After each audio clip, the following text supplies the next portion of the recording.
Mga kapamilya, ako si Anton Rojas at para sa Settling the Score, makakasama natin ang ilan sa mga magigiting na mandirigma sa larangan ng Philippine MMA at ang Vice President ng One Championship at dating UFC Middleweight Champion na si Rich Franklin. Rich, welcome back to the Philippines. Good to be back. Well, you're here promoting the partnership of One Championship and SNA. How's it been so far?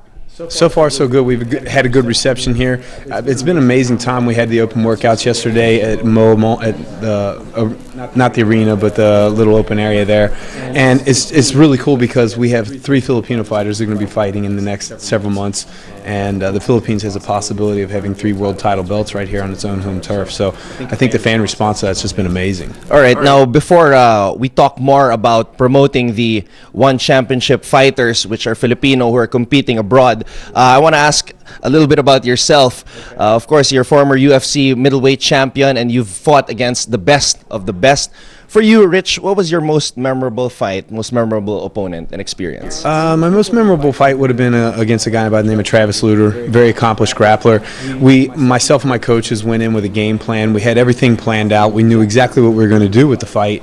And Luter didn't throw any kind of curveballs, nothing surprising. Like, he didn't do anything that we weren't ready for. But in the fight, I kept messing things up and failing one failure after the next. Got myself in the worst possible position I could be in. And basically, it was one of those fights where I really had to mentally check, like, it was testing who I was as a person. It's easy when you have a highlight reel knockout. You could say, oh, well, that's a great fight, but you were in control the whole time. But this is one of those where I nearly lost, mentally broke, and had to dig myself out of the hole and end up winning the fight. Now, describing all of that, I can tell that you're a thinking fighter, and oh, definitely, probably too much.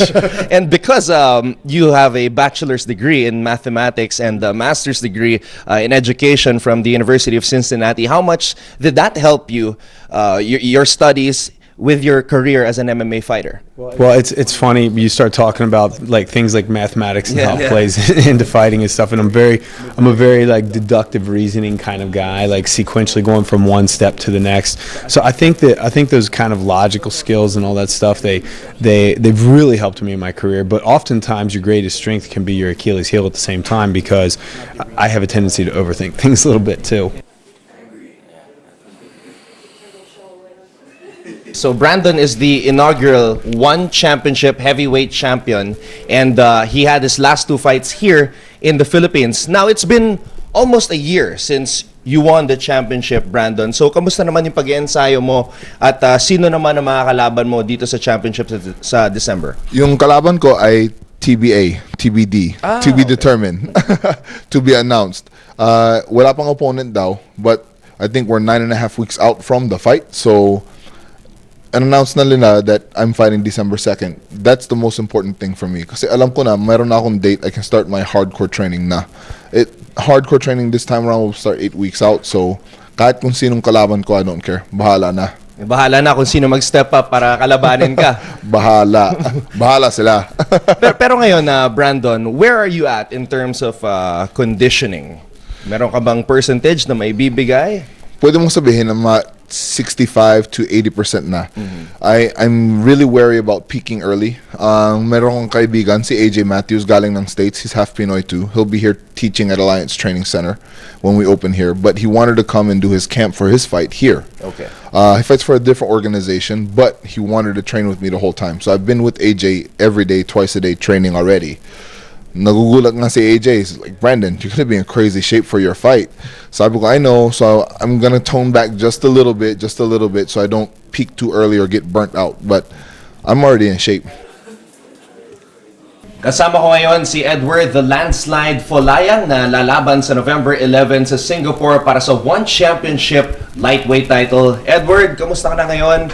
Kamusta ang pag-iensayo mo para sa iyong bakbakan? Maganda, mabuti yung preparations namin ngayon. Talagang pinag-aanda natin ang laban na to kasi ito yung inantay ko within 5 years being a fighter dito sa One Championship. So finally, ito na yung pinakamagandang break para sa akin. Iniimbitahan ko lahat ng ating mga kababayan para manood at suportahan ang aking nalalapit na laban sa November 11 sa Singapore.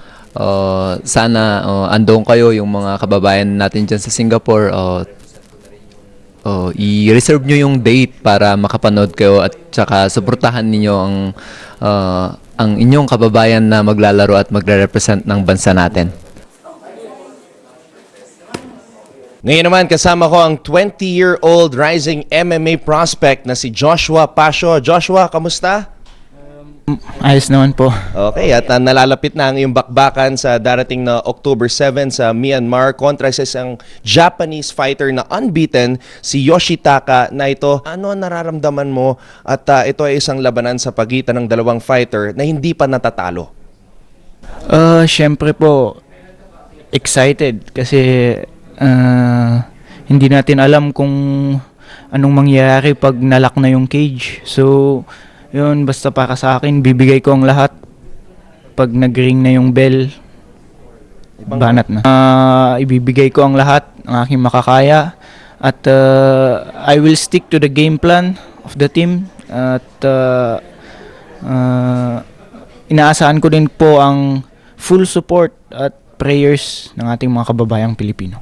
Joshua, good luck sa iyong laban sa darating na October 7. Maraming salamat po. Diyan po nagtatapos ang ating Settling the Score kung saan nakasama natin ang ilan sa mga magigiting na mandirigma ng Philippine MMA at ang One Championship Vice President na si Rich Franklin. Patuloy po kaming sumasaludo sa pusong palaban ng lahing Pilipino. For more sports updates, keep watching The Score and don't forget to subscribe.